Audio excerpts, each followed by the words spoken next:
1, 2, 3, 4. Marine Corps. 1, 2, 3, 4. Marine Corps. Paris Island where it all began. Marine Corps. A little rock with a lots of sand. Marine Corps. I can't forget about Hollywood. Marine Corps. San Diego, and it's all good. Marine Corps. PG drill. Starting. I'm started. This is Uncle Larry, or Uncle Larry as Kimberly named me. And I was born a long, long time ago. Far, far away. The galaxy. I was born in a little place called Eastville, Kentucky. I don't remember a whole lot because I was very young at the time. Anyway, my father passed away when I was 2.5 years old, and we moved from Kentucky to southern Illinois, and that's where I grew up, went to school, and took off and left and went to the Marine Corps. And that started a whole different area of my life. I was listening to Bill talk about his seasick episode. While in the Marine Corps, they put me on an aircraft carrier. We were doing what was called a vertical envelopment, where helicopters lifted off the whole 5th Marine Regiment off of these 2 aircraft carriers and landed us on a beach. And we were out at sea for about 8 days. This was an aircraft carrier, a lot bigger than the boat he was talking about. So you'd think it would be a little smoother. But in the Pacific in March, February and March, the weather gets very rough. Yes. And it was pitching that aircraft carrier just way up and down.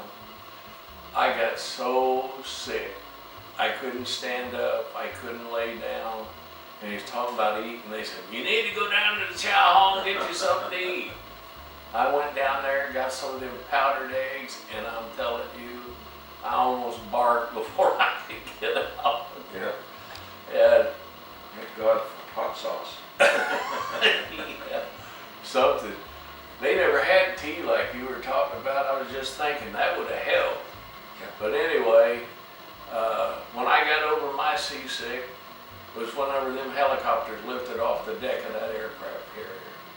And we were finally on our way away from that. It was an experience, that's all I can say. That's the worst sick I can remember. How old were you when you signed up for the Marine Corps? I was 18. 18, and you went to Paris Island for... No, I went through San Diego. I was a Hollywood Marine. You can ask me. And what does that mean? All the East Coast Marines, which went to PI, they looked at the West Coast Marines. That was short for Paris Island. Okay. Yeah, Paris Island. They looked at all the West Coast Marines as Hollywood Marines.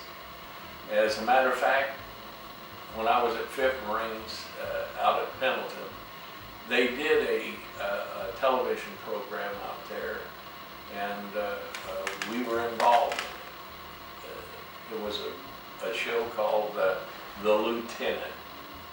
It wasn't on very long, but do you remember? No. It was back there in early 60s. But they all looked at us as the Hollywood Marines. Did Paris Island have a nickname? Since they were the Hollywood Marines, did y'all have a name? No.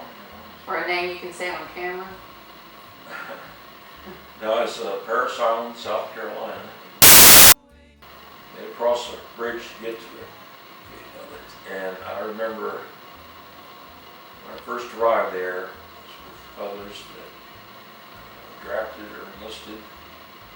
By the way, I was first drafted after a fishing trip on that sculptor I was telling you about. I saw my draft notice in my apartment on the door when I got home, and I didn't like the stigma that went with being drafted.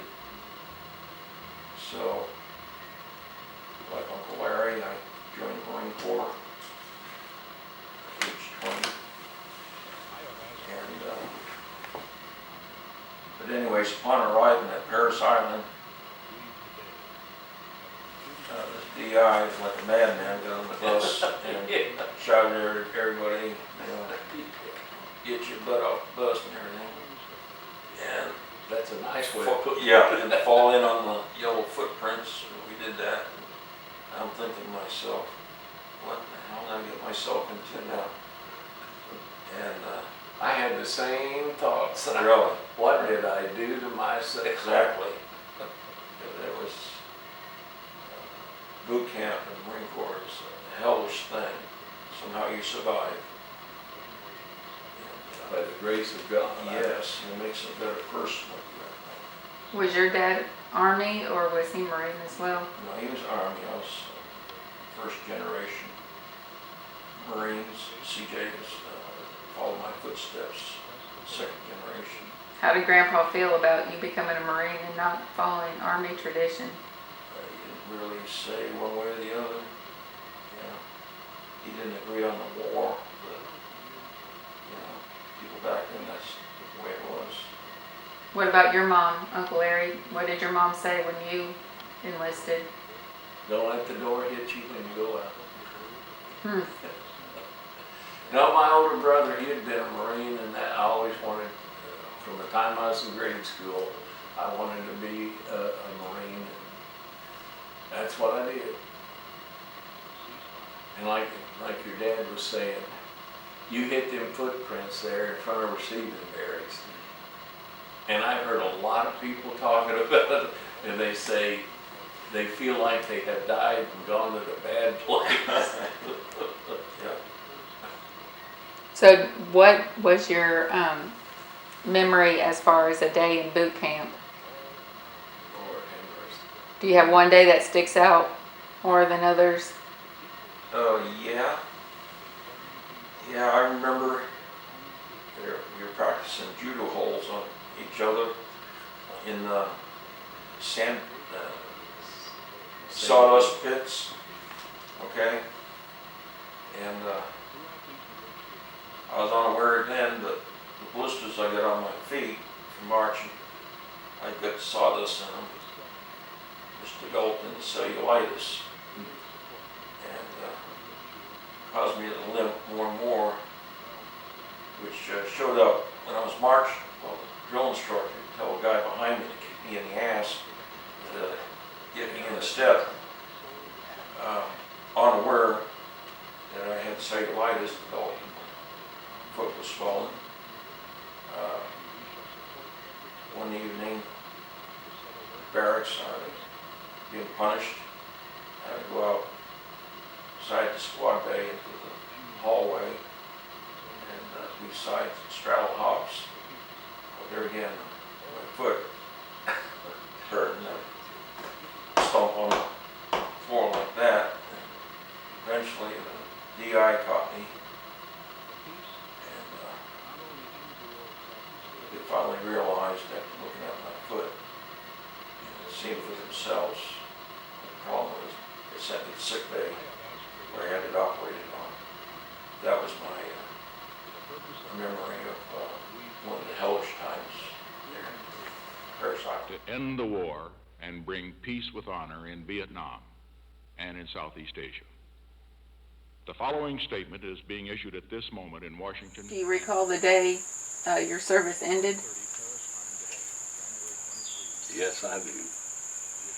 It ended at 12:01, the 15th of May, 1966. And at 12:02, I was headed down 101 out of San Diego for the high country and headed east. Yeah, I remember I was at Cherry Point, North Carolina. I rented a U-Haul trailer. Pull. Seems like the longer you're married, the more possessions you have. But at that time, you know, the trail I was pulling was probably from here to the edge of your patio. And so we were all loaded and ready to go. a good feeling leaving Cherry Point for the last time. You know, it's like a big burden off your shoulders. It's indescribable. I felt the same way when I left the department. The weight of the world was off my shoulders. That's a good feeling. Yeah. So after you left the military, you got on to service. And what about you, Uncle Larry? Do what now? Once your military service ended, what job did you take from that point? When I got back to Indiana, within a couple of days, I got a job at Chrysler, and I worked there for 30 years. And Dad, how long were you an officer? A police officer? I was a police officer for 31 years. I tried to become a police officer when I got out of the Marine Corps. I thought that was something I wanted to do. I tried to get on with the San Diego police. And whenever they sent me the letter that turned me down, and they said the reason, because I was from out of state, and if I would stay in San Diego for 6 months, they would give me another chance. Well, that didn't happen, and I went back to Indiana. In Indiana, they needed state troopers. I went and applied for that. They wouldn't take me because they said that I hadn't been a physical resident of the state long enough. So I didn't qualify there. And after that, I never did try to get on again. But after meeting your dad and seeing some of the stuff that he went through, I thank the Lord every time that I didn't get on the police force. I don't think I could. I ain't like him. I couldn't do it. Do you regret the career you chose, Dad, or did it have its moments that made it worth its while? Oh, looking back, I don't regret it. Money was always a problem. I think the first year I only made a little over $5,000. That was in '70. The time I joined. So it wasn't a complete year. So,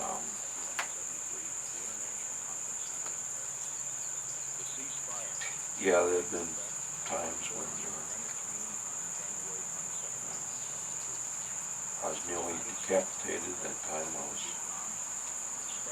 covering an accident in Oak Landing during the blizzard of '76, whiteout conditions. I may have mentioned it.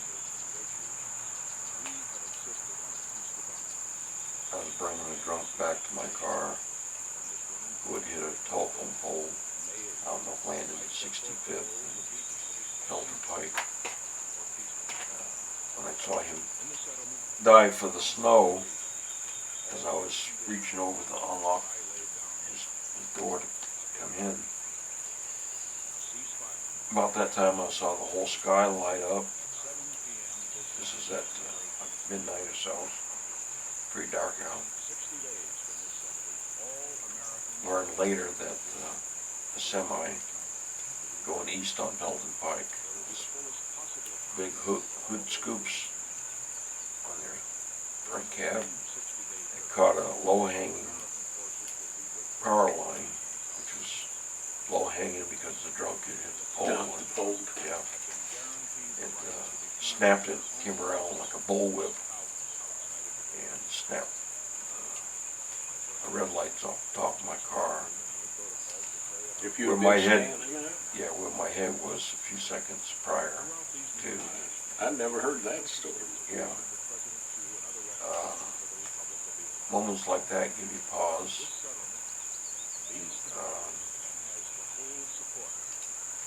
Another reason I'm glad I didn't choose that.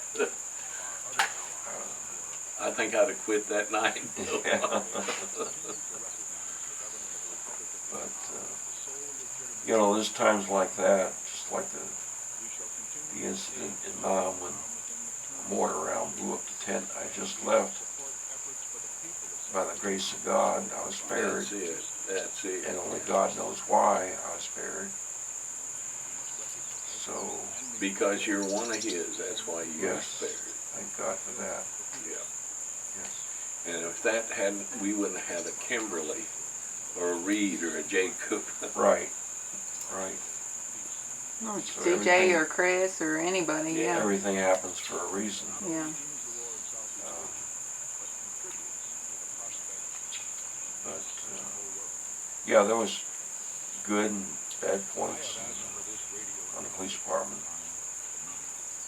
Everything has good and bad. I Yeah. think there's nothing that's all good and nothing all bad. No.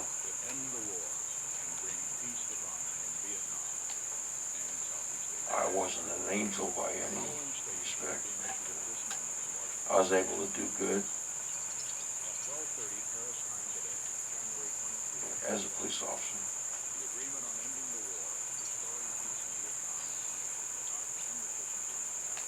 I came to know Jesus while still in the police department. He turned my life around. From that moment on, I was saved. I think you read the details.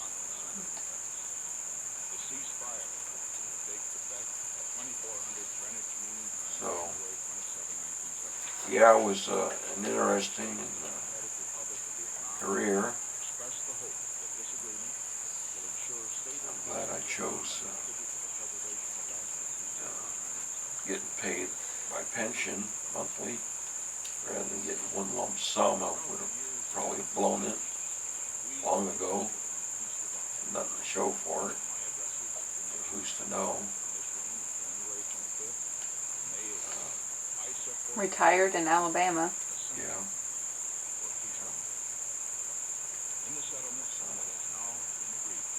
People make decisions every day. Some of them affect your life for years and years. Just hope to make the right decisions. We have about a minute left. Do you, either one of you guys want to say anything? Any last words? I, like what your dad just said there, that both our lives was guided by the Lord, and no matter which way we went, it wasn't because of our brilliance, it was because of the grace of God that we survived to this point, and it's the grace of God that'll take us all.